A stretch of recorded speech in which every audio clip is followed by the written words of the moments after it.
Students ഹിസ്റ്റോമൈൻ learning YouTube ചാനലിലേക്ക് എല്ലാവർക്കും സ്വാഗതം. നമ്മളിപ്പോൾ നോക്കുന്നത് ക്ലാസ് 9 SS തേർഡ് ചാപ്റ്റർ ആണ്. കഴിഞ്ഞ ക്ലാസ് വരെ നോക്കിയത് ശാസ്ത്രം എന്ന ടോപ്പിക്ക് വരെയാണ്. ആ വീഡിയോയുടെ ലിങ്ക് ഞാൻ ഡിസ്ക്രിപ്ഷനിൽ കൊടുത്തു. ഗുപ്ത രാജാക്കന്മാർ ബ്രാഹ്മണർക്ക് ഭൂമിദാനം നൽകുന്നതിനെ പറ്റി നമ്മൾ ഓൾറെഡി ഈ ചാപ്റ്ററിൽ പഠിച്ചു.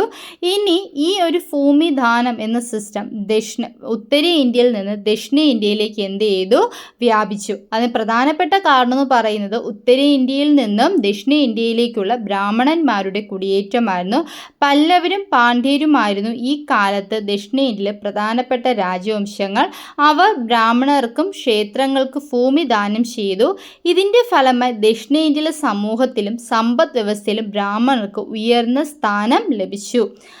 ബ്രാഹ്മണർക്ക് ഭൂമിദാനം ചെയ്ത് ഈ പ്രദേശങ്ങളെ കൃഷി വികസിക്കുന്നതിന് കാരണമായി. കാരണം മുമ്പ് പറഞ്ഞായിരുന്നു, ഈ ബ്രാഹ്മണർക്ക് എന്തിനെക്കുറിച്ചുള്ള അറിവുണ്ട്? സാങ്കേതിക വിദ്യയും കാലാവസ്ഥയും കുറിച്ച്. ഇത് കൃഷിയുടെ വ്യാപനത്തിനും പുരോഗതിക്കും സഹായിക്കുന്ന ഒരു ഘടകമാണ്.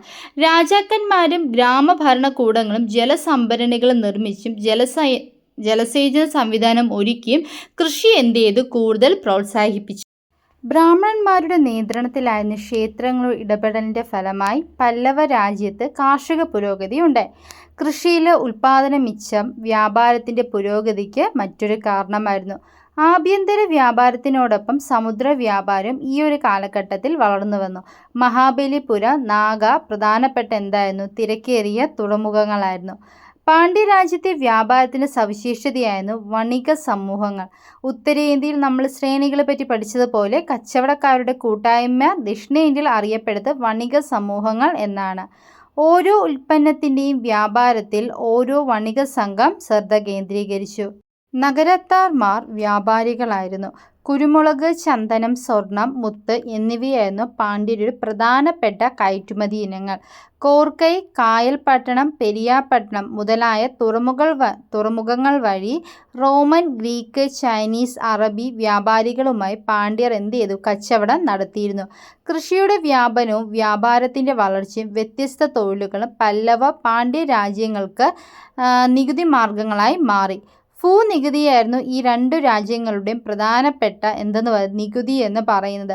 ഇത് വിളവിൻ്റെ 1/10 മുതൽ 1/6 വരെ നൽകണമായിരുന്നു. വ്യത്യസ്ത തൊഴിലുകൾ ചെയ്യുന്നവർ നികുതി അടയ്ക്കണമായിരുന്നു.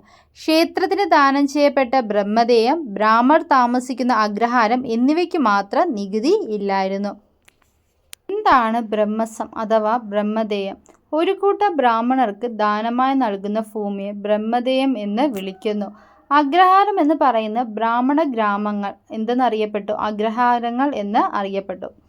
ദേവസ്വം അഥവാ ദേവദാനം, ദേവന് അഥവാ ക്ഷേത്രത്തിന് ദാനം ചെയ്യപ്പെട്ട ഭൂമി ദേവദാനം എന്ന് വിളിക്കപ്പെട്ടു. ദേവദാനം അഥവാ ദേവസ്വം എന്ന് വിളിക്കപ്പെട്ടു.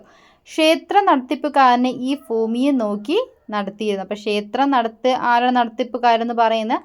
അവരാണ് ഈ ഒരു ഭൂമിയെ നോക്കി നടത്തിയിരുന്നത്. നിങ്ങൾക്ക് വീഡിയോ ഇഷ്ടപ്പെട്ടെങ്കിൽ വീഡിയോ ഉറപ്പായിട്ടും ലൈക്കും ഷെയറും. ഇങ്ങനത്തെ വീഡിയോകൾക്കായി ചാനൽ സബ്സ്ക്രൈബ് ചെയ്യുക.